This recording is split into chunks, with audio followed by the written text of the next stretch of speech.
Boa noite, meus irmãos do Centro Espírita Caminhando para Jesus, e demais companheiros que nos acompanham nessas noites de trabalho, de elevação espiritual, de entendimento e aprendizado. Hoje nós teremos a nossa irmã Priscila, do Caminhando para Jesus, que vai nos brindar com um assunto muito importante, mundo de expiações e provas. Para iniciar os trabalhos da noite, eu pediria à nossa irmã Lígia que fizesse a prece inicial. Boa noite a todos. Estamos aqui, Senhor, agradecidos sempre de participar de um momento de estudo, de reflexão, de aprendizado e de compartilhar com o outro aquilo que precisamos. Com certeza, esse tema é extremamente importante, principalmente no momento que estamos vivendo, de grandes emoções, variados problemas oriundos desse planeta no qual estamos aqui, enfrentando, sim, uma mudança, uma transformação, no qual nos leva a pensar, ou até mesmo a refletir a necessidade desta transformação. Para isso, devemos, sim, insistir nesses estudos, aprofundar na doutrina, aprofundar nas necessidades que cada um, com certeza, precisa.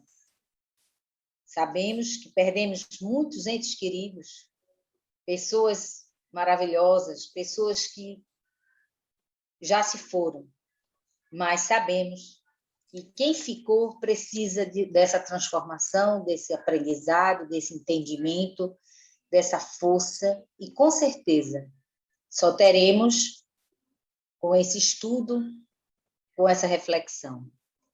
Com certeza, na noite de hoje, não estaremos sozinhos, acompanhados sempre pelos amigos e protetores que nos fortalecem e nos dão a energia necessária para continuarmos com equilíbrio. Que Deus, nossos irmãos de luz, nos fortaleça e nos dê condições sempre de continuar, e lembrando, com a ajuda de todos, materialmente falando também, os irmãos que estão aqui, e principalmente esses irmãos que estão a nos observar, que nos querem bem, que sabem da necessidade que temos de apoio, e com certeza, nessa palestra da noite de hoje, mais esclarecimentos teremos. Passo a palavra à nossa irmã para dar por iniciados os trabalhos e a palestra da noite de hoje. Muito obrigada, irmã. Sim, seja. Então, teremos hoje a 13ª palestra online desse tema tão importante como nosso irmão falou, de transição, e nós estamos inseridos nessa transição, nessas transformações, mas não é o planeta em si, é o ser humano que precisa se transformar para migrar, para que a Terra migre para um plano superior, onde o bem possa superar o mal, onde o amor possa surpreender essa nossa expectativa, que a humanidade tanto espera. E ainda estamos vivendo as homenagens às alegrias dos 70 anos do Centro Espírita Caminhando para Jesus, 70 anos de vida, 70 anos de luz e 70 anos do pão espiritual. Então, a palavra está com a nossa irmã Priscila. Muita paz. Obrigada a todos. Uma boa noite. E é sempre uma alegria muito grande, né, poder estar aqui com vocês, compartilhando aí, eu não digo meus conhecimentos, mas minhas dúvidas, porque quanto mais a gente estuda, mais dúvida a gente acumula, né? Então, eu acho que esses espaços, né, que o Caminhando nos possibilita, espaços de estudo, eles servem para isso, não para que a gente saia daqui com certezas, mas que a gente saia aqui com um senso crítico, com pensamentos, com dúvidas, com indagações que nos façam querer aprender mais, estudar mais, né, e descobrir mais sobre tantos temas maravilhosos aí que a doutrina apresenta para a gente. Eu vou compartilhar aqui minha tela para que a gente possa iniciar. E aí, como foi trazido, né, já agora à noite, o nosso tema hoje é o mundo de expiações e provas, né? E esse tema, ele está lá disponível, né? Na verdade, eu estou me baseando no capítulo 3 do Evangelho segundo o Espiritismo, especificamente nos itens 13 a 15, que levam esse título. Tá? E aí a ideia é que a gente possa trazer algumas reflexões realmente sobre esse assunto e, novamente, não esgotar definições, conceitos, mas instigá-los, né, para que vocês possam também se debruçar sobre isso e tirarem também as suas próprias conclusões. Antes da gente começar propriamente o assunto, eu queria trazer aqui um alerta importante sobre a questão de punição. Quando a gente fala sobre expiação e provas, é natural que a gente associe logo a uma característica de punição. E é importante a gente entender que o Espiritismo, ele é uma doutrina, ele é um pensamento também filosófico, que na realidade vai tentar quebrar isso, né? Que está tão presente dentro dos aspectos religiosos, das raízes aí judaico-cristãs, que é essa questão da punição, né? Eu gosto de dizer que o Espiritismo ele não fala de punição, ele fala de consequências.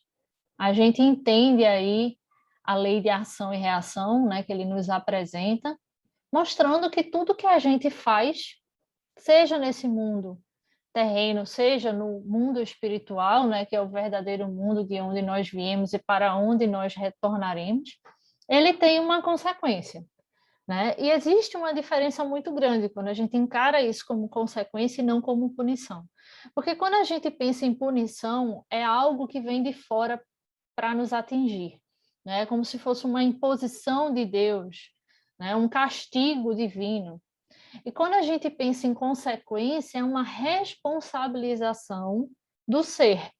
É a gente entender que o que eu faço, o que eu penso, né, a maneira como eu reajo diante das situações, ela vai me provocar naturalmente uma consequência, que pode ser positiva ou negativa, mas a responsabilidade sobre essa consequência está em mim.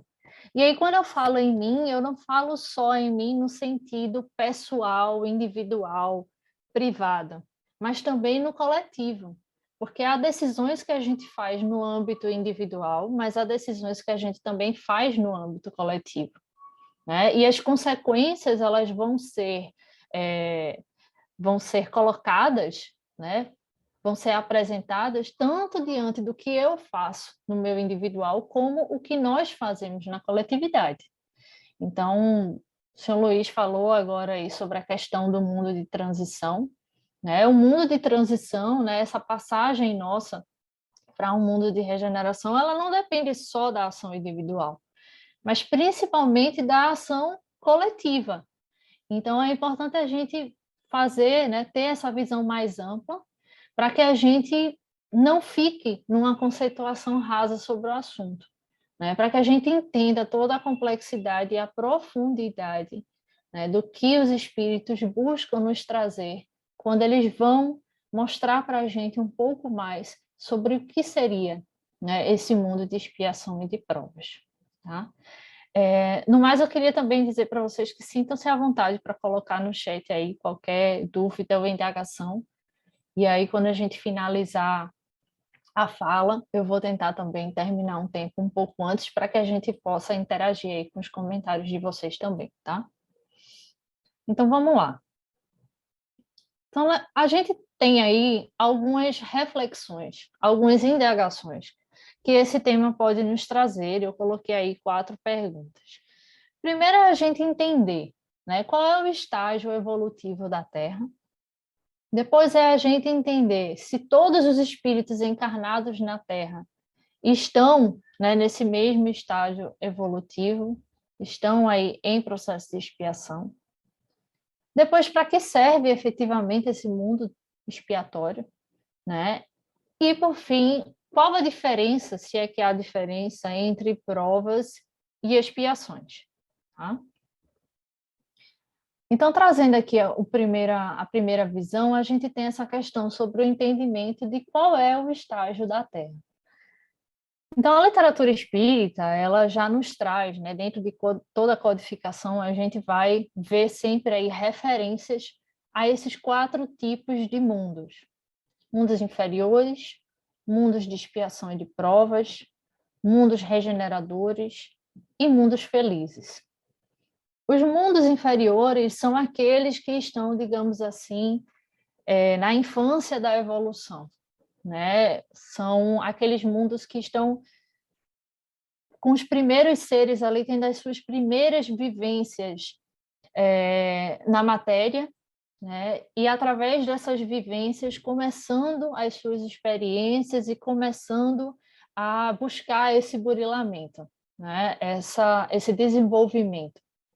E também entendendo ainda o que é viver em sociedade, o que é se construir enquanto sociedade, mas ainda mundos onde a questão do instinto fala bem mais forte, né? Então, há ainda um vínculo muito forte a uma questão animalesca mesmo, né? Ainda não se trabalha tanto a razão, não se trabalha a questão crítica, é algo que ainda vai ser desenvolvido. No segundo patamar, a gente vai ter o mundo de expiação e de prova. E aí, nesse mundo de expiação e de prova, a gente já começa a, de fato, tentar se libertar dessa questão mais instintiva e trabalhar o raciocínio, né? E trabalhar o desenvolvimento intelectual, mas também através de uma vivência mais forte enquanto comunidade, enquanto sociedade, começar a nos testar nos aspectos morais propriamente, né? E aí tentar realmente nos perceber enquanto espíritos, né, encarnados que estão se desenvolvendo moralmente. E aí a gente já vai ver, né, alguns desenvolvimentos surgindo. Mas ainda há, né, no fundo, essa questão do instintiva, né? A gente não consegue se desassociar totalmente dela.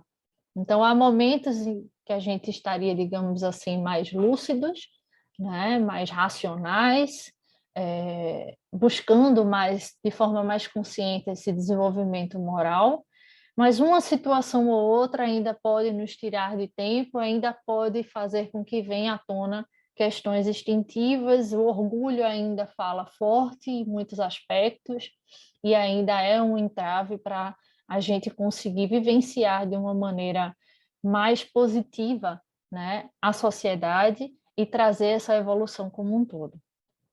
E aí a gente vê na sequência o mundo de regeneração, que aí já vai ser um mundo em que essas questões morais elas já vão ficando mais naturais, né? A gente não tem mais aquela questão instintiva tão forte e já é natural para a gente o respeito, né? A noção de coletividade, a noção de que o que eu faço impacta diretamente no que o outro faz, então eu penso 2 vezes antes de tomar uma atitude X ou Y, de controle maior das suas emoções, de se perguntar, de se entender por que está sentindo este ou aquele sentimento. Não é que não haja no mundo de regeneração alguns sentimentos ainda difíceis, né? Algumas emoções que ainda precisem ser buriladas na questão moral. Mas há uma consciência maior nossa em se pegar naquela situação e em evitar uma ação negativa. Então, já é realmente um passo mais adiante. E, finalmente, os mundos felizes, onde a gente já vai ter esses seres, né, superiores que já têm uma noção quase que completa de sua de suas potencialidades, né, e que já conseguiram ultrapassar essa barreira das questões instintivas e dessa questão do orgulho, da inveja, do ciúme, desses sentimentos ainda conflituosos que poderia existir nos mundos anteriores e que, de fato, há seres focados em trabalhar pelo progresso. Mas, novamente, não um progresso individual, mas um progresso completo, um progresso que, inclusive, não envolve apenas aqueles que estão naquele mundo, mas também outros mundos, né, e outros seres que ainda estão encarnados ou desencarnados tentando encontrar o seu caminho.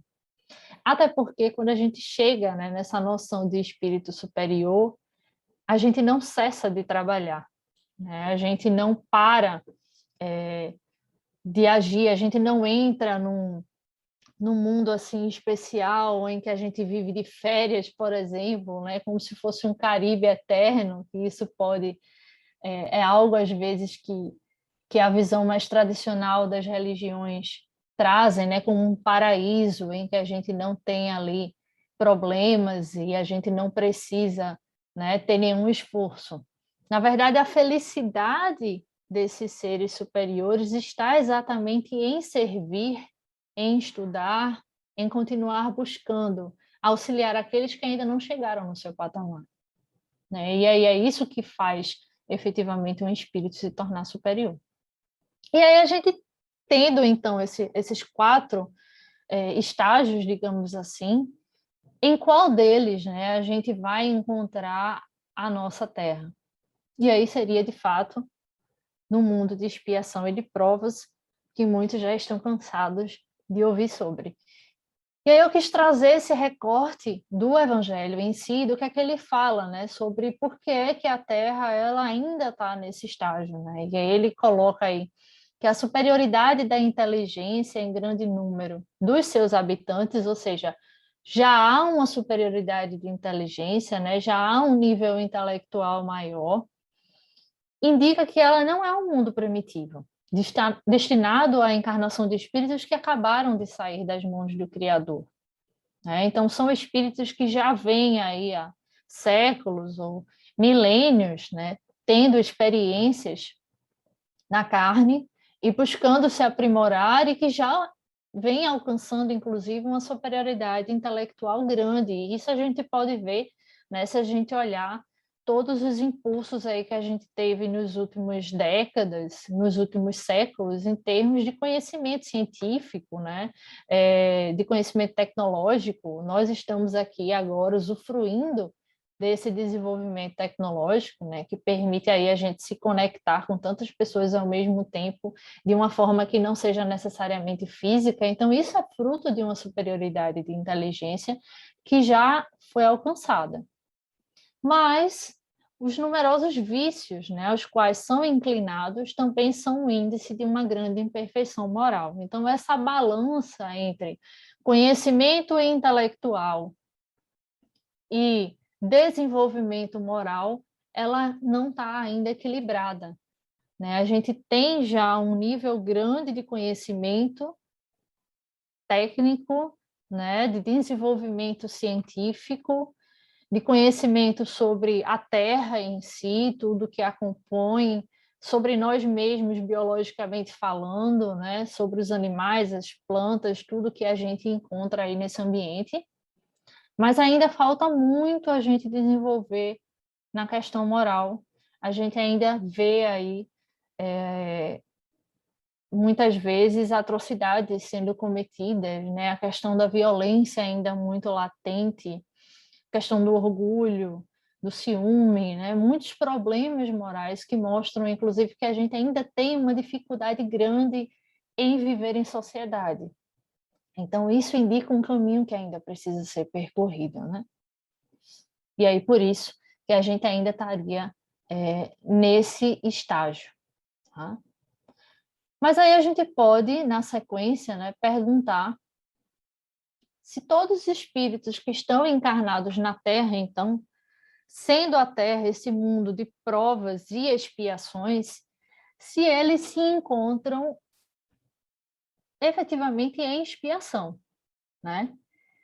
E aí essa parte que está lá no Evangelho segundo o Espiritismo, que é o item 14, ela deixou uma pulguinha na minha orelha, né? E aí, como eu digo a vocês, a gente estuda, mas a gente não esgota o assunto. Na verdade, a gente ganha mais dúvidas ou se instiga a poder pesquisar mais.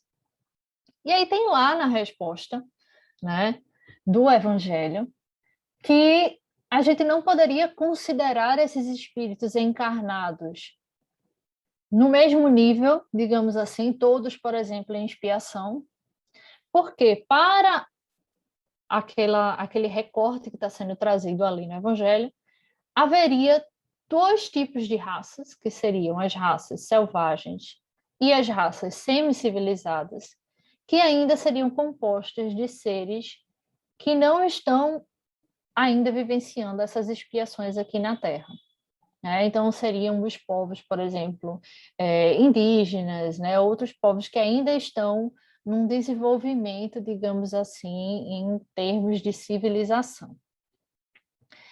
E teria também a questão de espíritos em expiação aqui na Terra, mas estrangeiros, ou seja, que vieram de outros planetas, né, para poder concluir esse desenvolvimento, como tem o famoso caso dos exilados de Capela, né, que já tinham sido atingido um mundo de regeneração em Capela, onde esses espíritos já estavam indo para um desenvolvimento moral grande, e alguns deles só estavam no intelectual e por isso vieram para cá para dar um up, né, um desenvolvimento aí na nossa evolução, mas ao mesmo tempo também reforçarem em si essa necessidade do trabalho moral.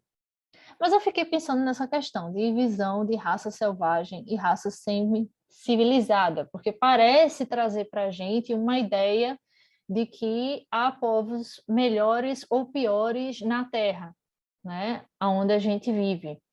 E isso não parece ter muito a ver, ter muito sentido com a visão que a gente tem dentro do espiritismo de que todos, querendo ou não, somos espíritos reencarnantes, buscando essa evolução e que somos iguais, né? Então, pode criar uma contradição.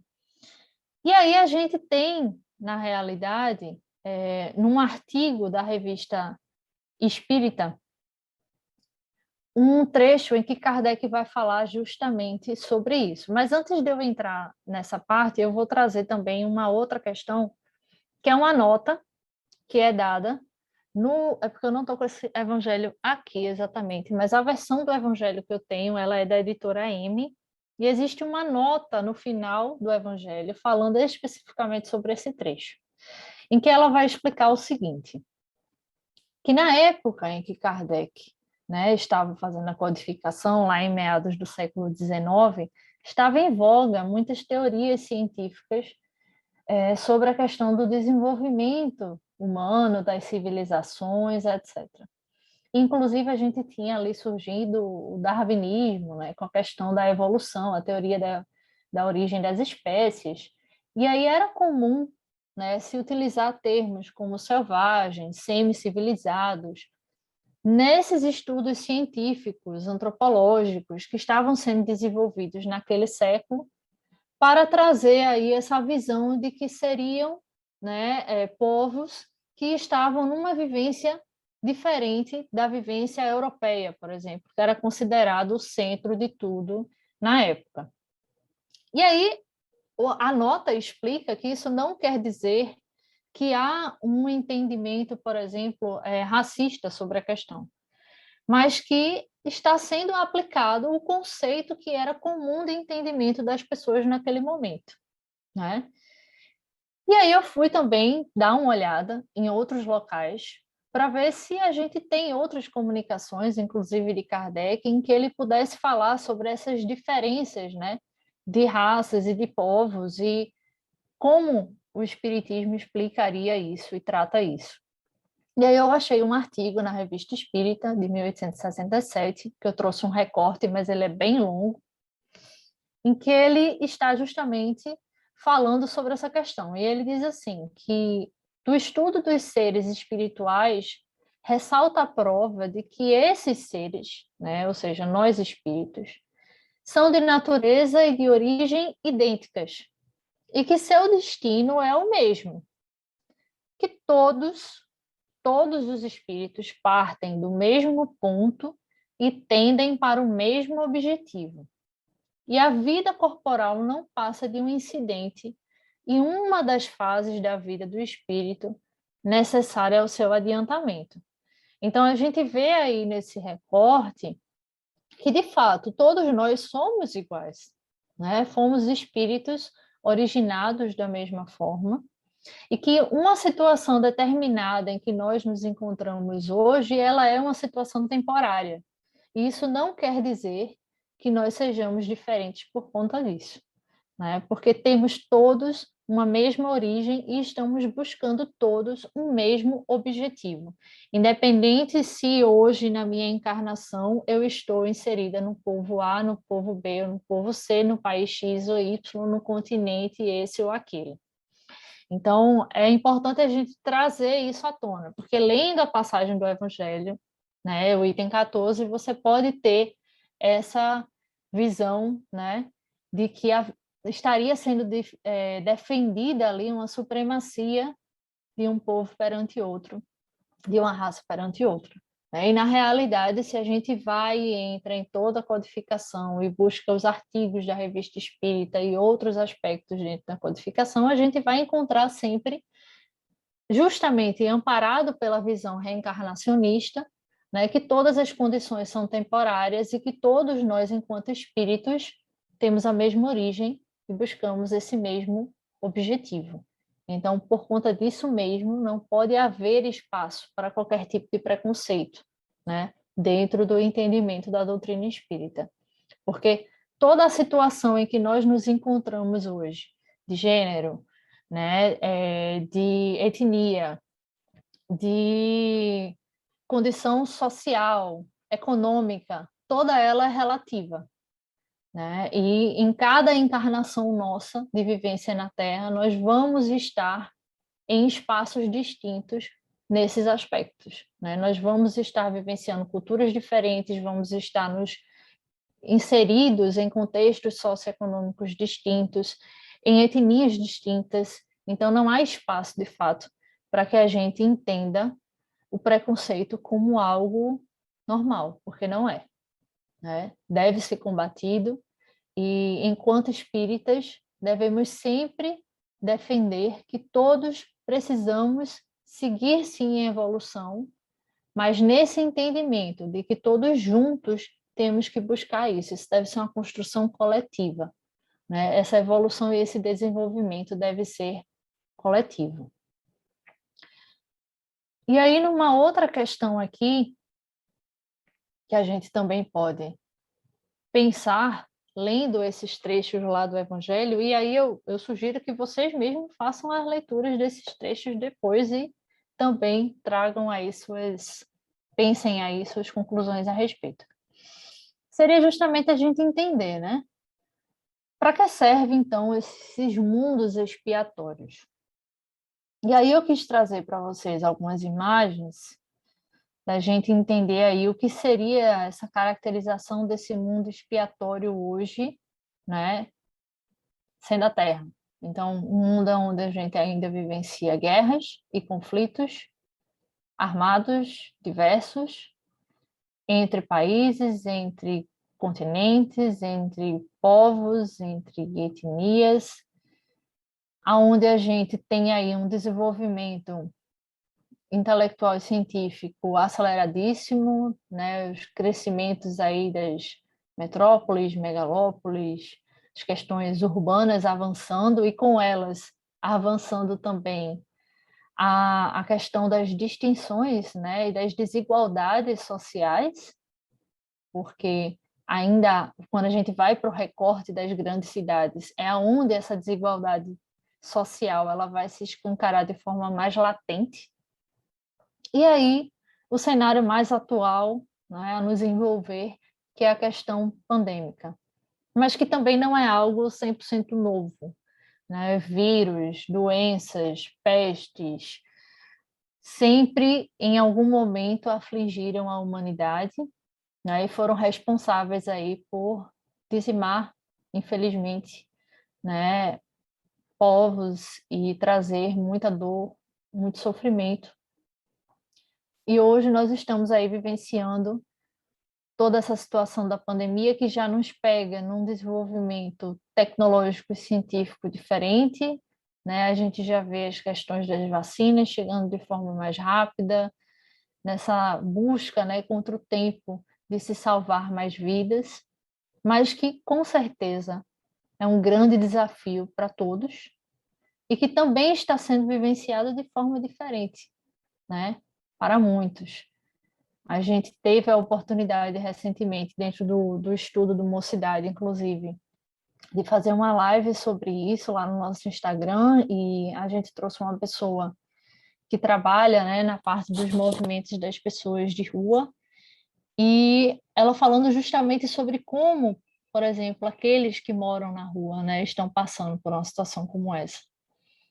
E aí a gente fala sobre distanciamento, a gente fala sobre máscaras, a gente fala sobre ficar em casa para se proteger, mas e as pessoas que nem em casa têm, né? Então, essa situação também é um alerta para a gente, para que a gente possa efetivamente olhar ao redor e entender, né, todos os problemas sociais que ainda existem, latentes em nós, e o que é que nós podemos fazer para resolver isso. Porque muitas vezes também a gente tem uma impressão, e em parte algumas interpretações equivocadas dentro do espiritismo podem trazer isso, de que por estarmos no mundo de prova e expiação é natural, é normal, é isso mesmo, nem todo mundo vai estar com a mesma condição e vida que segue, e não é bem assim, né? Como eu falei no começo, existe uma questão, sim, de prova de expiação, a gente vai entrar mais no detalhe disso mais para frente, mas isso não quer dizer que é uma condição fixa, rígida, e que a gente, enquanto sociedade, não deva fazer nada para mudar esse cenário, né? Ah, aquela pessoa nasceu desprovida de oportunidades e de recursos, diferente de mim, mas com certeza isso é algo que ela está pagando do passado. Então, deixa ela vivenciar a prova dela, porque ela precisa disso. E isso é um pensamento que frontalmente ataca a nossa visão de que fora da caridade não há salvação. Então, a gente tem que ter cuidado com essas questões, né? O Espiritismo, ele sempre buscou conversar com o meio, com o entorno, com a questão social, né? Kardec tinha um trabalho fantástico na questão do desenvolvimento da educação na França, por exemplo, e muitos movimentos na França por uma educação pública de qualidade foram inclusive puxados pela Sociedade Espírita da França, principalmente em Paris, e isso mostra que a gente não pode, né, se conformar com determinadas realidades que ainda são muito duras e que, se nós quisermos, de fato, merecer um mundo de regeneração, temos que trabalhar juntos para transformá-los, né? Dentro do que nos é possível, enquanto condições e recursos, não só recursos materiais, mas recursos psicológicos, emocionais, de conhecimento intelectual que tenhamos, o que é que a gente pode fazer para estender essa mão e para tentar trazer uma justiça, né, uma justiça social de verdade, tentar construir isso, porque às vezes também a gente tem a ilusão de que essa migração do mundo para um mundo de regeneração é um clique, né? A gente vai dormir um dia e no dia seguinte a gente vai acordar e vai estar num mundo regenerado. E não é assim. Nós vamos ter que fazer esse mundo regenerado surgir, né? E ele vai ter que surgir das entranhas desse mundo de expiação e provas, ainda muito imperfeito, com muitas dores. Nós vamos ter que fazer com que esse melhor surja para que essa regeneração venha à tona. É claro que aqueles que ainda insistirem, né, em não evoluir, eles não vão poder deter a marcha do progresso, há um limite e possivelmente eles vão ter que migrar para outros orbes, né, para que possam concluir o seu processo em um outro tempo. Mas isso não quer dizer que a gente possa cruzar os nossos braços e deixar que Deus separe o joio do trigo, digamos assim, né? Não é por aí. Na verdade, o nosso mérito está em conseguirmos juntos nos fortalecer e fazer com que todos mereçamos esse novo mundo de regeneração. Porque é isso que mostra que nós avançamos enquanto sociedade, né? Não é uma vitória isolada, é uma vitória conjunta. E aí eu quis trazer aqui também a resposta que justamente está nesse item 15 aí, do Evangelho sobre isso, né? Sobre para que servem esses mundos. E ele diz assim: tem por caráter comum servir como local de exílio a espíritos rebeldes à lei de Deus. Então, nós somos esses espíritos rebeldes à lei de Deus. A gente não pode também se iludir disso, né? Se a gente ainda está vivenciando essas realidades, porque nós temos aprendizados ainda a adquirir. Esses espíritos aí têm de lutar de uma só vez contra a perversidade dos homens e a inclemência da natureza. Então, aí ele traz dois desafios, né? Os desafios morais, os desafios humanos, os desafios da relação social, de nós para conosco e para com os outros, mas também os desafios naturais, né? Uma natureza que está em constante mudança, que muitas vezes, de novo, resgatando a visão lá do início, não é punição, mas é consequência, muitas vezes está respondendo à forma com a qual a estamos tratando, né? E aí a gente vê aí tantos desastres naturais que ainda acontecem, né? Muito provocados pelo desequilíbrio dessa nossa relação com a natureza, desse desrespeito que nós temos, né? Dessa necessidade desenfreada que nós temos de um desenvolvimento tecnológico, de um desenvolvimento financeiro que muitas vezes acaba ultrapassando os limites e desrespeitando o espaço físico que a gente vive, né? Então a gente vê aí ondas de calor, né? O tempo completamente instável, frios, invernos cada vez mais frios, verões cada vez mais quentes. A gente tem as questões ainda de vulcões, né? Até recentemente saiu aí uma matéria sobre um que acabou de surgir aí, de estar ativo novamente, né? E que pode provocar algumas instabilidades naturais. Então, são coisas que surgem e que a gente tem que desenvolver a nossa resiliência, o nosso entendimento, o nosso aprendizado e pensar no que é que nós precisamos mudar para que essas situações não continuem ocorrendo. E aí, de novo, é um lembrete de que a mudança tem que ser coletiva, né? Porque uma melhor relação com a natureza não é algo que basta eu fazer. Não basta só eu não jogar o lixo na rua, não basta só eu economizar água no banho, não basta só eu economizar eletricidade, não basta só eu, né, buscar trazer aí uma relação mais saudável com a alimentação. Se todos não fazem, o impacto não vai ser sentido no todo e a natureza não vai poder dar, né, agir, reagir de uma forma diferente, né? Então, é um trabalho, como ele coloca aí, duplamente penoso e que vai desenvolver ao mesmo tempo as qualidades do coração, que é a questão da gente poder educar as nossas emoções, né? Da gente desenvolver o que se fala muito hoje em dia, a questão da empatia, a questão do entendimento, a questão do respeito, a questão da tolerância, mesmo que o outro pense diferente de mim, mesmo que o outro acredite e veja o mundo de uma outra forma, mas também as qualidades da inteligência. Então, é usar a inteligência de uma forma positiva, a nosso favor, para que todos possamos, de fato, seguir nessa marcha evolutiva. E aí, eu quis trazer aqui essa outra pergunta, né, sobre esse entendimento. Mas será então que provas, né, são o mesmo que expiações?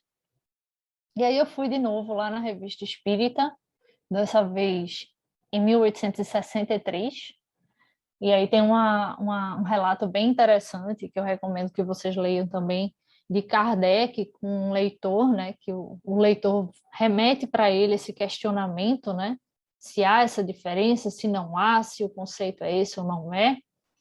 E aí ele traz essa visão aí de que a expiação, né, ela implica necessariamente a ideia de um castigo mais ou menos penoso, resultado de uma falta cometida. E na sequência que a prova, ela é a de uma inferioridade real ou presumível, né? Porque o que chegou ao ponto culminante é que aspira não mais necessita de provas.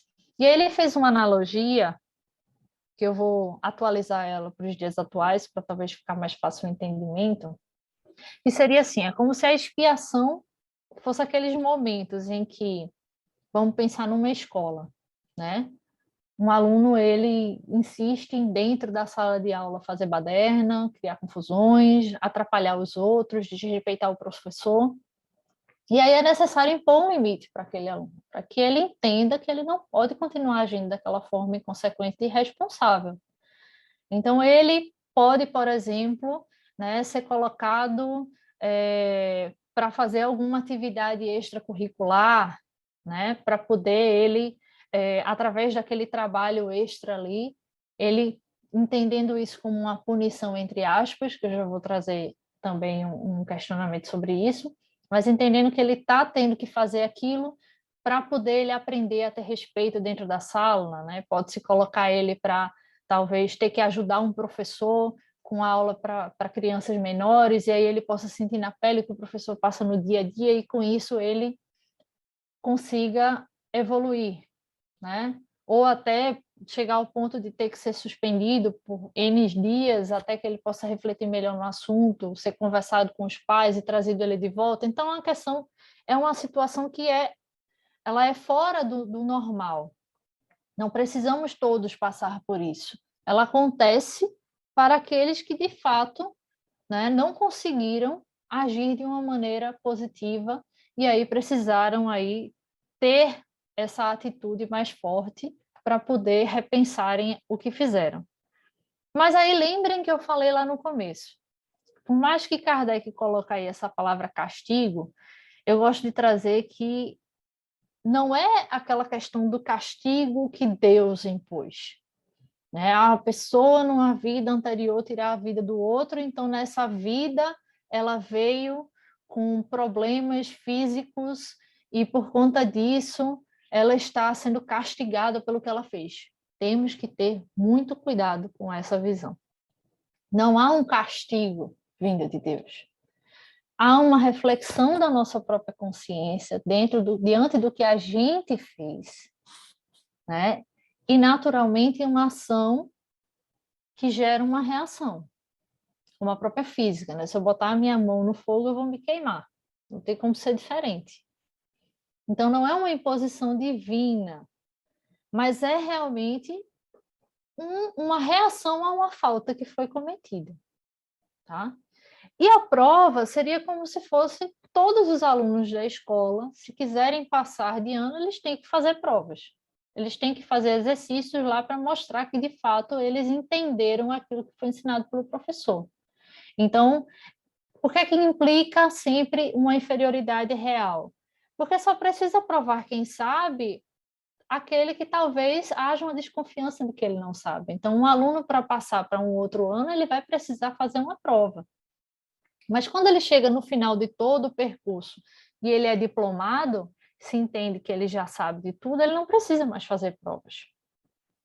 Então, seria já o quê? Os seres superiores, né? Não precisam mais passar pelas provas porque já se sabe e eles já têm consciência do que eles sabem, do que eles detêm, de quem eles são. Eles já não falham mais diante de determinadas situações.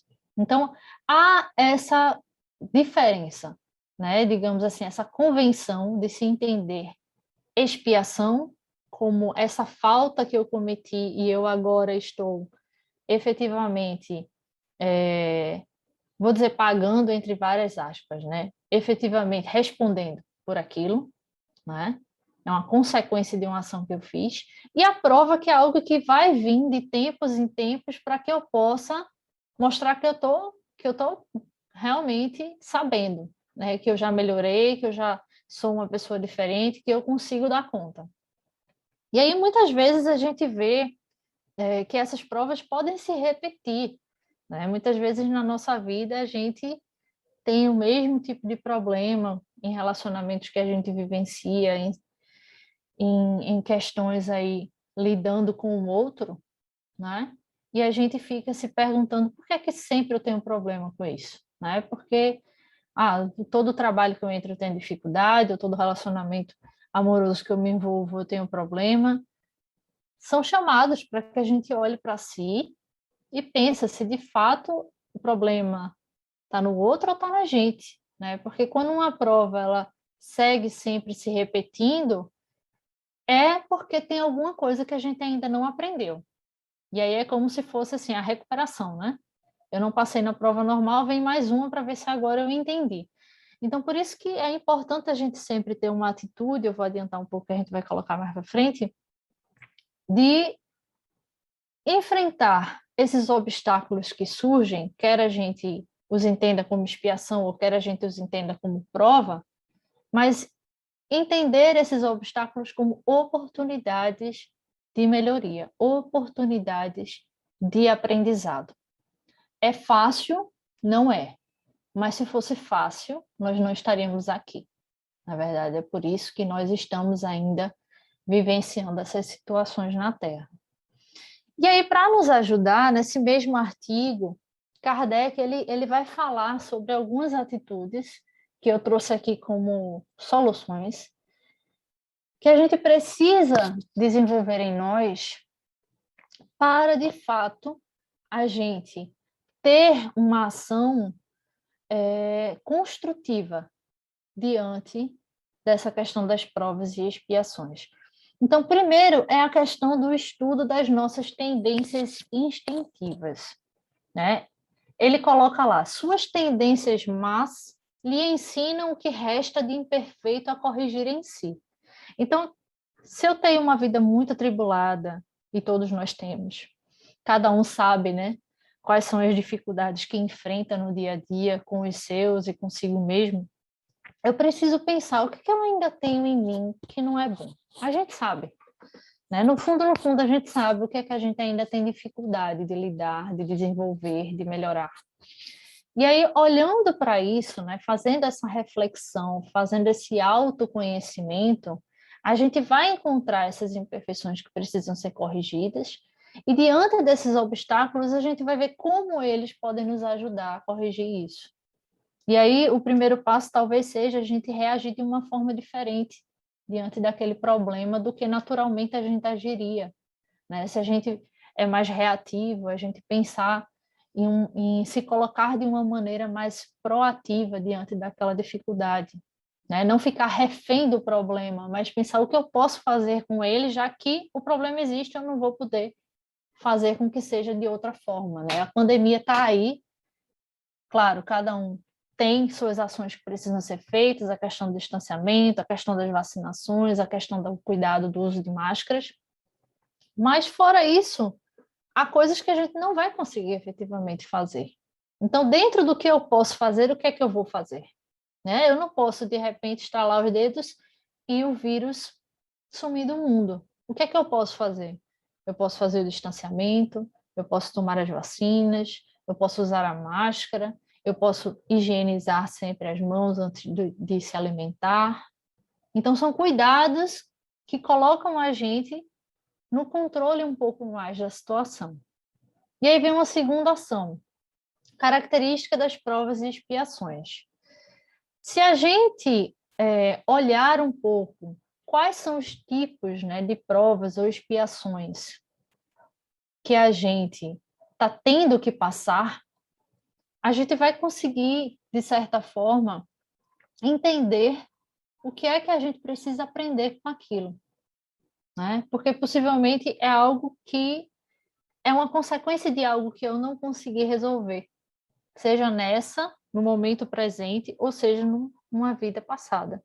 E isso também é muito importante. Às vezes a gente fica se pegando que tudo que acontece com a gente de ruim hoje foi algo do passado que não deu certo. E a gente fala desse passado outras vidas, tá? Mas, minha gente, ação e reação, ela vale o tempo todo. Enquanto a gente tem livre-arbítrio, ou seja, 100% da nossa vida, existe ação e reação agindo. Então, o que eu faço hoje, agora, pode gerar uma consequência para amanhã. Então, meu sofrimento, a minha situação difícil, né, de agora, ela pode não ter nenhum vínculo com a questão do passado. Ela é meramente uma consequência de uma atitude que eu tive na vida presente, por exemplo. Por isso que é importante a gente não ficar se pegando a isso, né? Ah, o que foi que eu fiz no passado, quem eu era, porque será que isso de verdade vai trazer algo de construtivo para a gente?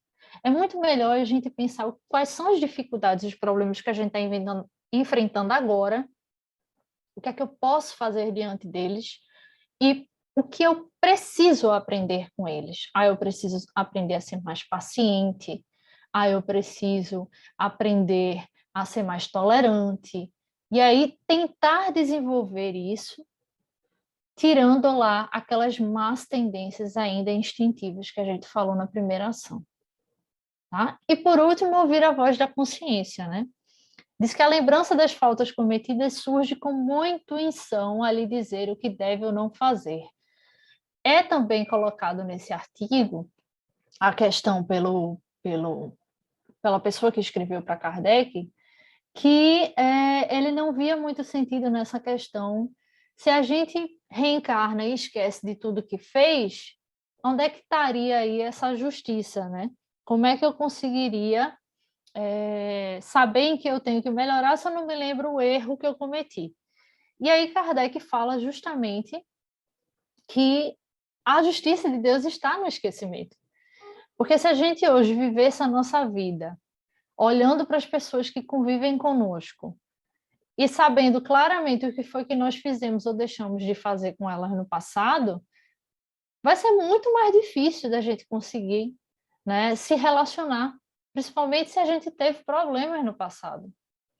Então, imagine uma pessoa que sofreu com o outro e na vida anterior não perdoou essa pessoa e nessa existência atual novamente foram colocadas uma ao lado da outra, né, com relacionamentos próximos, para exercitar esse perdão, se a pessoa se lembrasse ainda do que a outra fez com ela, não ia perdoar nunca.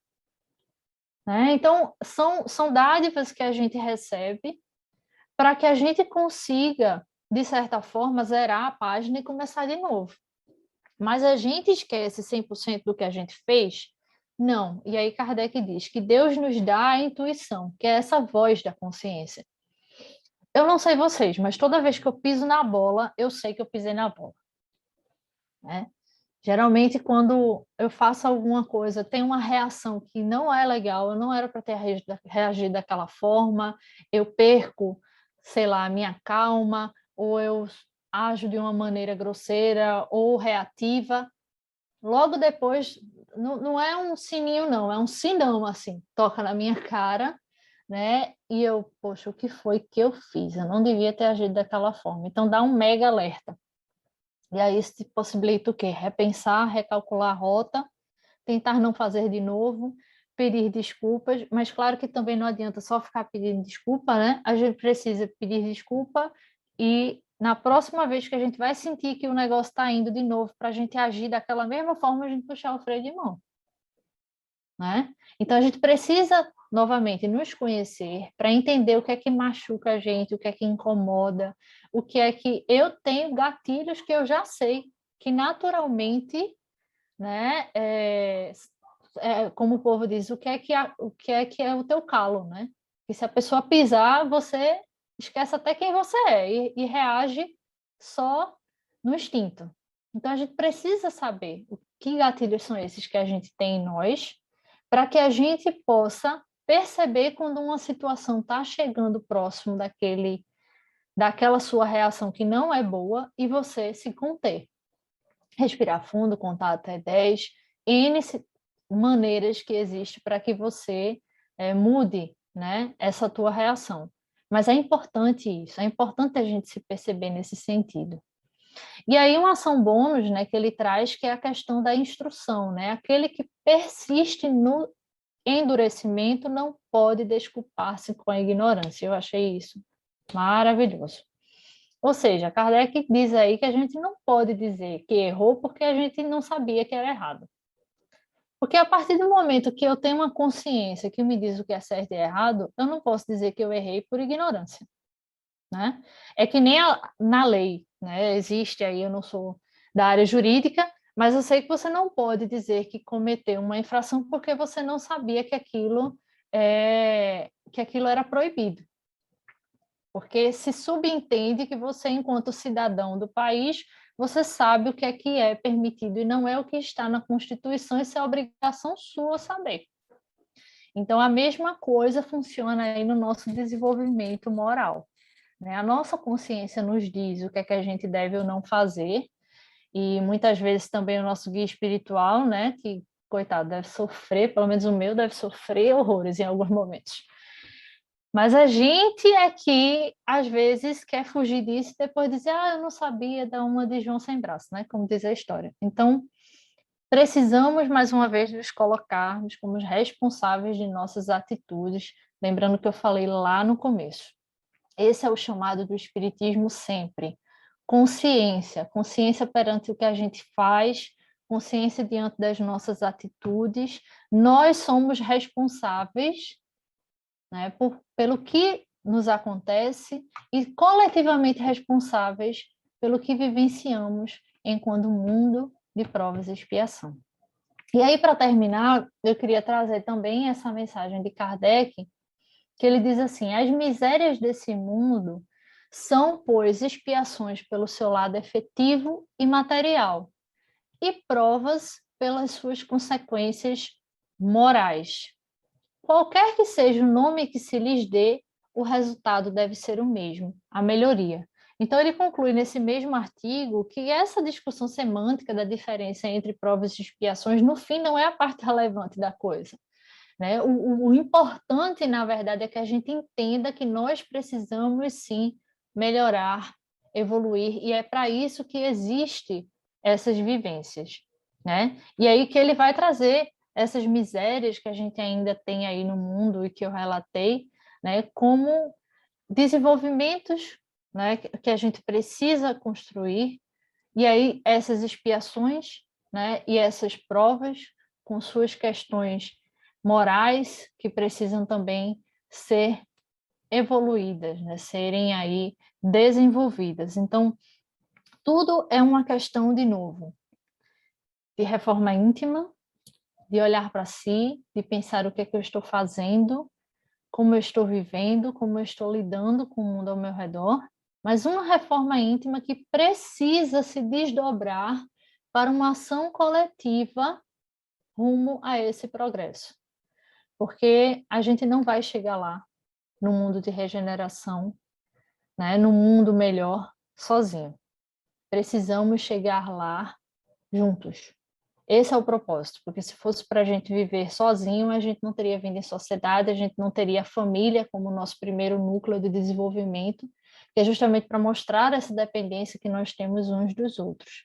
Tá? E o meu objetivo em trazer esse tema aqui, novamente, além de provocar vocês, deixar vocês com dúvidas, botar pulgas atrás da orelha para que vocês também estudam, leiam, busquem aí essas informações, mas é também fazer vocês refletirem, né, sobre o que nós estamos fazendo hoje, enquanto indivíduos, enquanto sociedade, como nós estamos agindo diante das expiações e provas, diante dos obstáculos que estão surgindo dia a dia na nossa vida. Estamos usando isso como uma ponte para a nossa melhoria ou estamos travados diante disso, né? Assustados e sem reação. Então, precisamos, novamente, pensar em pelo menos essas 3 atitudes. Entender as nossas tendências mais instintivas para poder a gente, se conhecendo, se trabalhar, né? Entender quais são as características dessas vivências, desses obstáculos que estamos tendo, para que com isso a gente possa perceber o que precisa aprender, e ouvir sempre a nossa consciência, porque ela vai nos guiar para o caminho correto. Então é isso, acabei falando demais, agora que eu vi o tempo, me desculpem, mas vou encerrar por aqui. Muito bem, Priscila. Excelente sua explanação, revigorando as nossas reflexões, né, sobre todo esse processo. Você abordou da natureza à convivência com as diferenças, aquele tal princípio da alteridade, que nós precisamos entender o outro como um ser pensante como nós, com seu direito de ter as suas preferências. E a natureza, eu sempre digo, é quem nos mantém vivos. Deus dá a vida, mas a natureza é que nos mantém. E nós praticamos o autossuicídio quando destruímos aquilo que nos mantém. Então, isso é um processo e todos estamos caminhando para o mesmo objetivo, evoluir. Cada um com sua trilha, porque a vida não é um trilho. Então, as consciências variam em função do o grau de entendimento, de evolução do espírito. E aqueles que têm um pouquinho mais de consciência têm o dever de iluminar o caminho daqueles que estão mais devagar. Né? Mas muito bem, muito boa a sua explanação, muito esclarecedora para todos nós. Eu pediria que você nos fizesse a prece de encerramento. Ok. E queria agradecer de novo a vocês pela oportunidade de estar aqui e que a gente possa aí seguir, né? Sempre aprendendo bastante aqui nessa casa, porque é isso que o Caminhando é, né? Um celeiro para novos conhecimentos, para novos entendimentos e para discussões que nos ajudam no dia a dia a gente encontrar cada vez mais formas diferentes de lidar, né? Com todos os desafios que é ser um habitante desse planeta, que tem coisas lindas e maravilhosas, como a própria natureza nos mostra muitas vezes, né? Mas que também tem as suas dificuldades. Então, eu gostaria de pedir nessa prece, né, nesse momento, para que essa energia que está sendo hoje aqui mantida, emitida, né, principalmente para a equipe, pela equipe espiritual que nos ampara nesses trabalhos, que essa energia possa atingir a todos os lares daqueles que estão conectados hoje conosco, daqueles que também não estão, mas que precisam dessas energias. E que essas energias sejam, na verdade, impulsos de motivação, impulsos que nos ajude a sair da inércia, a romper com o medo, a romper com a paralisia, a encontrar dentro de cada um de nós os recursos maravilhosos que Deus nos deu. Porque dentro de cada um de nós há luz, há forças muitas vezes inimagináveis. Porque Jesus já dizia: vós sois luzes, deixai brilhar a vossa luz, e vós sois deuses. Ele nos dizia que podíamos fazer muito mais do que o que ele fazia, e que bastava a fé de um grão de mostarda para mover as montanhas. Mas nós ainda duvidamos, fraquejamos, e precisamos de impulsos como este para encontrar em nós todos os recursos necessários de sermos amanhã melhores do que somos hoje e de levarmos juntos o nosso planeta a um ambiente de libertação e a um estágio de regeneração verdadeira em prol do amor e da paz. Com essas palavras, eu retorno para que o irmão possa encerrar o nosso trabalho nesse primeiro momento. Assim seja. Assim seja. Gratificados pela sua presença, mais uma vez. Encerramos os trabalhos da noite na primeira fase, pedindo aos irmãos em tratamento que mantenham-se harmonizados para receber os benefícios das vibrações. Uma boa noite e muita paz. Boa noite a todos.